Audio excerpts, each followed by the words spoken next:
All right. So maybe let's start at the beginning. What inspired you to start writing the internet's first entrepreneur? The internet obviously is pervasive, and back in 1990, I started the first venture before the World Wide Web.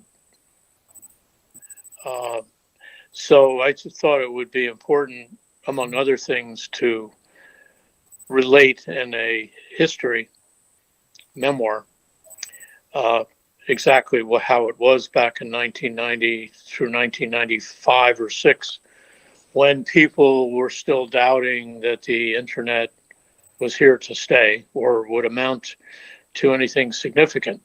As far as I know, there's no other publication or book out there that Mhm.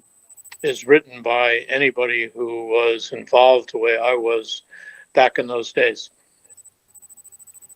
Amazing. Thank you. And so the book is styled, as you said, as both a memoir, but it's also styled as a sort of guide for entrepreneurs. What would you say is the one lesson you learned in your ample experience as an entrepreneur that aspiring businessmen, aspiring entrepreneurs should pick up on from the book or take away from the book? You have to be a believer in what you're doing. I had a lot of rejections. It's sort of like Margaret Mitchell writing Gone with the Wind, where she supposedly was turned down many times, or J.K. Rowling for Harry Potter. I mean, there are many instances, even Stephen King, I think. So I think it's very similar to writing a novel and having a belief in what you're doing, and also having very thick skin, because you're going to most likely be rejected initially when you attempt to raise money for a new idea. So it takes a lot of persistence. Thank you. And so, as an internet pioneer, what made you so sure that the internet would become the thing that it is today? At the time, I was publishing information for research libraries on the technology area. And I also had a PhD in history at the time. When I first heard about the internet, I thought it was just the next generation of delivering information amongst academics and librarians. I certainly didn't immediately grasp that it would be used for business and all types of other information. Again, there was no World Wide Web for another 3 or 4 years.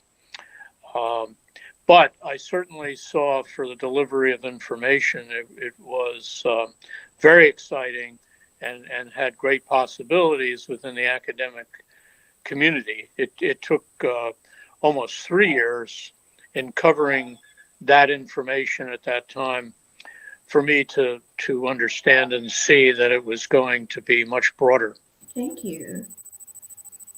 Great. And so, writing the book, was there any challenges that you faced whilst writing it, or did it kind of just flow? I felt the pressure to get the word out about how it was at the beginning of the commercialization of the internet through my experience. Knowing, as I started this in 2018, knowing that nobody at that point had really covered it in detail, either from a historical viewpoint or as a memoir. So it's difficult to sit down and write, and it's one of the harder things to do. And I came up with this idea of doing vignettes versus, a history from A to Z, from the beginning to the end. And that made it a lot easier. It makes it a bit redundant in the reading because some of the topics, as you cover things, were slightly covered before in other vignettes.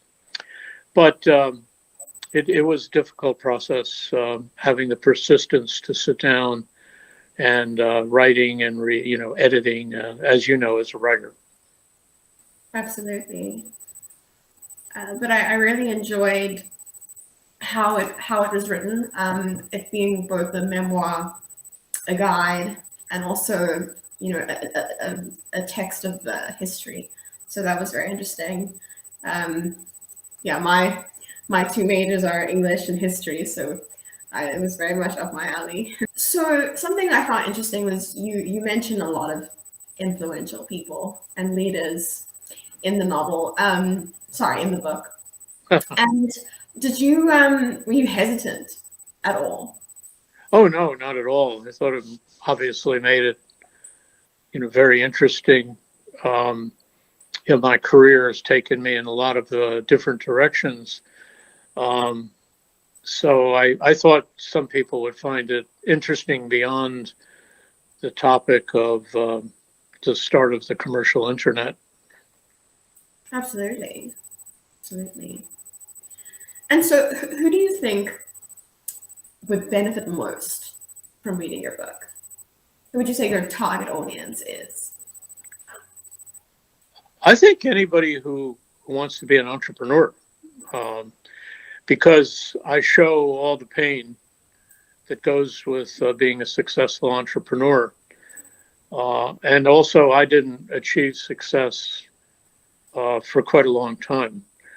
When one considers that my first effort started at 25 and I wasn't really financially successful till I was 49. And that was one of the problems, is when as I relate in the book, when I would attempt to raise money, people thought I was over the hill. To tell them about this internet idea. They figured a 49-year-old or 48-year-old or a year or two earlier than that, that they couldn't believe that a fellow who had been around for quite a while could come up with some revolutionary concept. All right. So, but is there anything else that you specifically would like me to touch on, just so that I can have that down? Is there anything you really want the readers to know about the book? I quite frankly, without sounding like a crazy egomaniac, if one counts up some of the things that I came across or saw before anyone else, there are about 10 of them, and it's really quite amazing, like recorded books and several other areas where I didn't necessarily make a lot of money on, but I spotted the trend. And the other thing is the dyslexia.